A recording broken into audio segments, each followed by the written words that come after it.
Hey, what's going on YouTube? I'm in Home Kingdom. Okay, so today we'll be going through the presets that I'll be using this season, my lineups, the marches that I'm going to be sending out, and sort of my rationale why I think I'm going to be using each of these marches for the upcoming season. All right, so my preset number one, that's pretty easy. That's my Cav preset. A lot of this is pretty straightforward, but there are a couple things I'll talk through here. The first is you see that I have Urag paired with Fulgrim, which is kind of an unusual pairing. The reason I have that is I need a deputy with Urag who gives me 10% movement speed. I really care a lot about movement speed with my Cav marches. They're all set in the low 60s. And the only way I can get Urag there would either to be give him, like a movement speed artifact, but you can see I have the Exemplar Wolfhall Horn. I don't want to do that. Or I at least have to give him a deputy with a movement speed boost. And unfortunately, Tobin doesn't do that. So I end up going with Fulgrim. Now, you might think Fulgrim's a little bit of an odd choice as a Cav commander, but he actually works fairly well. If you go through his skills, his first skill, it sort of does AoE damage, right? It hits your target, and then if there's another target nearby, it also hits them. So it hits two targets, and with Urag, I'm trying to do AoE, so that works pretty well. If I'm only hitting one target, he'll do additional damage to that one target. 1600, that's pretty good. Second skill, right, this gives me the march speed. I really like that.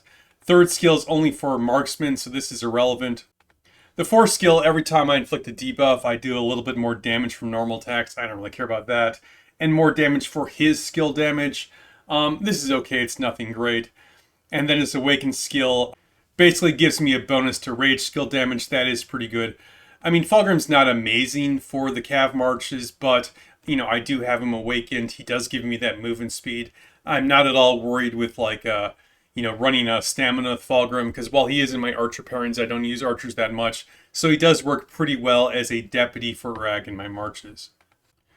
The other weird thing you might notice is that I have Urag using an Auric Warhound. This is just a hero enhancement build for him. You can see I had like 8 slots and, fairly decent stats. And I didn't really feel like building out a Blade Manticore for Urag. I'm not a big fan of the Blade Manticore. So I just put this together. One of the things I managed to get 3-star Wild Agility on this. This really helps me get Urag's movement speed to where I need it. And then other than that, just some generic, skill damage boosters, as well as some just generic attack boosts. Obviously, the pet itself doesn't do a ton of damage, but this does help Urag. And Urag, he's my second best performing, Cav March. The other things of note, I have Emrys with Bakshi here using the Greymar's Warhammer. I am a big fan of Spring Blades, and I have Spring Blades. Unfortunately, not Exemplar, but I do have them maxed out otherwise. But I find Greymar's Warhammer just too good to pass up. And really, this is the only place right now that I can fit in this march. I'm looking forward to the dual artifact system that'll allow me to basically free up some of these things. I'll probably put both Greymar's Warhammer and the Storm Arrows on my 5th march here, which will allow Emrys to get the Spring Blades black. So I'm looking forward to that. I'm not going to go into the dual artifact system today. I haven't, I've watched some videos, I've checked it out a little bit, but I don't really feel like I can speak intelligently about it until I've tried it out myself. So we won't be talking about that today. The last march here, Marduk, he's really leading a march just because he is a speedy boy and he's able to keep up with everyone. And his deputy is Tobin, really just because, Tobin's the best leftover commander and Tobin's a little tanky. And the Marduk march is really intended to be just like a blocking defensive march and let all the other marches do the damage. So Tobin is pretty helpful there. Okay, a few commanders that didn't make the cut for me for my Cav lineup. The first is Kuma. I increasingly see Kuma being used in Cav balls. I find that interesting. Now Kuma is so strong that I'm kind of open to the idea, but his strength really comes from prolonged combat, so I'm kind of unsure about it. But the easy call for me is I need Kuma in my infantry marches, and I just can't waste his stamina. Also sending him out in the Cav ball. So even if he does prove to be pretty good in the Cav ball, he's not going to make the cut for me because I need him. I need all of his stamina for when he's leading infantry, both in the open field and with rally garrisons. Kind of the same thing with Mu here. I think she can be a pretty decent Cav commander, but she sees heavy use with my mages, and I can't waste her stamina in the Cav ball, so that's why I don't really even consider her for my Cav marches. But if you don't, if you can spare the stamina, if you don't use Mu in your mage marches, I think she is pretty good, particularly as a deputy to someone like Ferandal. The last one I see a lot is Magro. I think Magro is an excellent Cav commander as a deputy to Ferondil because he'll spread those debuffs. The reason I don't use Magro is you can see I just don't have him built out that much. Now, one thing to keep in mind is that Magro will not work with Elk Riders. You need actual melee Cav because his rage skill only goes to melee range. All right, second preset. This is my main mage lineup. I'm a pretty big proponent that whenever you're sending out ranged marches, you should probably send out an infantry march to support them as well. So for most of these ranged presets, you're going to see an infantry march supporting them. Okay, so at the top here we have Mu Thea. This is my best performing mage march. I know some people, kind of talk down on this. I don't understand that. I don't understand what results they're getting. This outperforms everything for me. The fact that it heals, the fact that it has shields will mean it'll have more troops. Okay, it'll do more damage. But in terms of just like a merits per second measurement, this is still easily number one.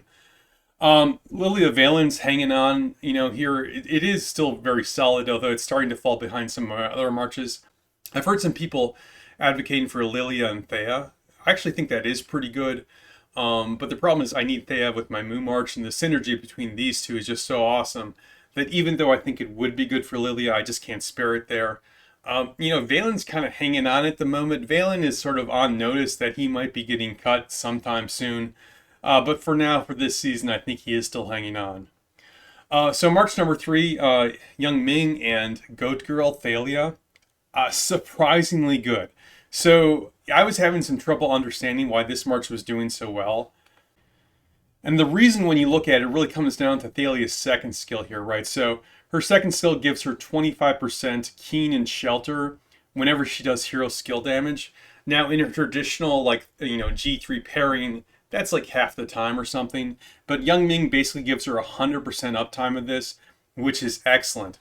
The other thing is if you look at Young Ming's build, the way I build him out, I give him this skill here, a Steady Hands. Basically whenever you get a buff effect, he gets a lot more hero skill damage.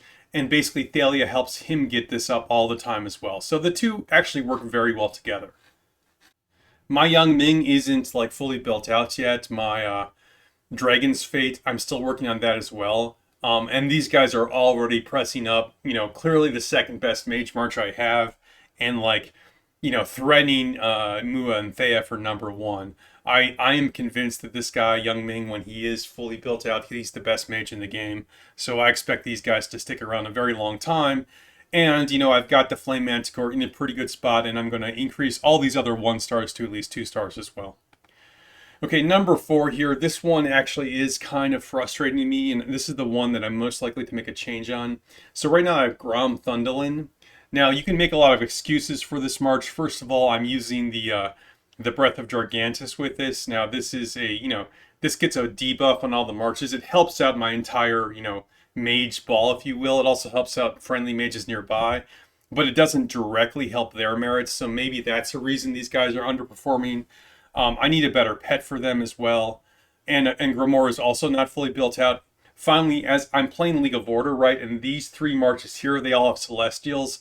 And then I support them with 1 Vestal march, and that's, Grom Thundolin. Having said all that, all those excuses, these guys are easily my least performing march. And I am looking to make some changes. I'm toying with the idea of putting Grom and Bert together. I don't know. These guys, we'll see how it goes. All right, and of course, then I have, Kuma Lake Kwan is my infantry support march. These guys are super strong. I use them whenever I can.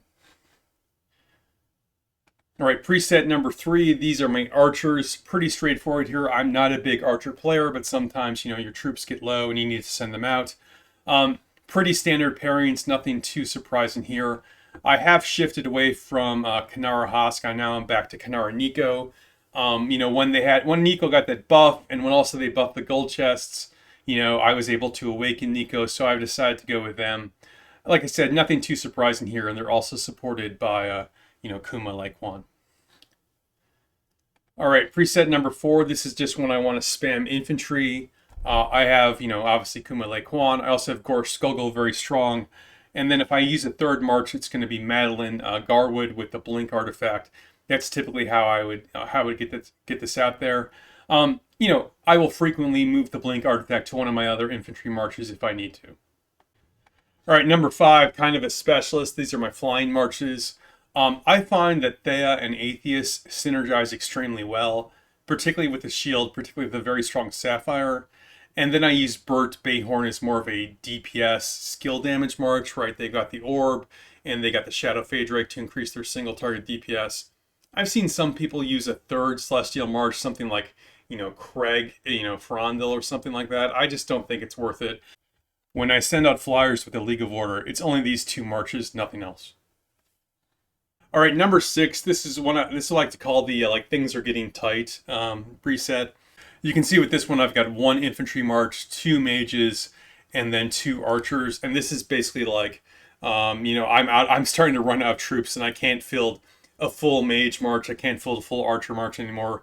So I'm going to send out some hybrid of a little bit of everything because I can probably still do that. And obviously, when you get to that point, when you are running low on troops, you want to prioritize your best marches. So Kume Kwan, obviously my best infantry. These are my best 2 mages, and these are my best 2 archers. So preset number 7 is kind of like my anti-city hopper march. You can see I have Thundel Atheist with a magic bomb and an ice lizard. That might seem like a strange combination, except for this is all the things that can stop, a person from entering a city, entering a bastion, something like that. And the reason Atheist is there is he is a rage generation. He doesn't do much damage. He's not really very good. But the one thing he does do very well is fuel the rage cycle very well, which means Thunderlin does her rage skill more often. It means the Ice Lizard does its rage talent skill more often. So I'm able to get those debuff effects that stop people from jumping in the cities very quickly. The archers are there just because when I am fighting those city hoppers and they jump out for a second or two, these guys can all do quick normal attacks, which does a good bit of damage. And of course, Kume Kwan, a very common theme at this point. All right, preset number 8 is the full mage build. If I were going to send out 5 mages, this is what it would look like. And you can see here is the add is Bert Tohar, right? Other than the 5 mage build, Bert Tohar actually spending most of the season on the bench. We'll see what changes I make to this march, but at the moment they are like, not quite cut, but only filling a limited role this season. Otherwise, this is the same. Bert Tohar have a very, standard traditional build here, right? Shadow Orb, Shadow Fade Drake. Okay, number 9. This is just the experiment preset, and I'm in Home Kingdom right now, and so what's my major PvP activity? It's Battle Abyss, and so this is what I'm trying out in Battle Abyss right now.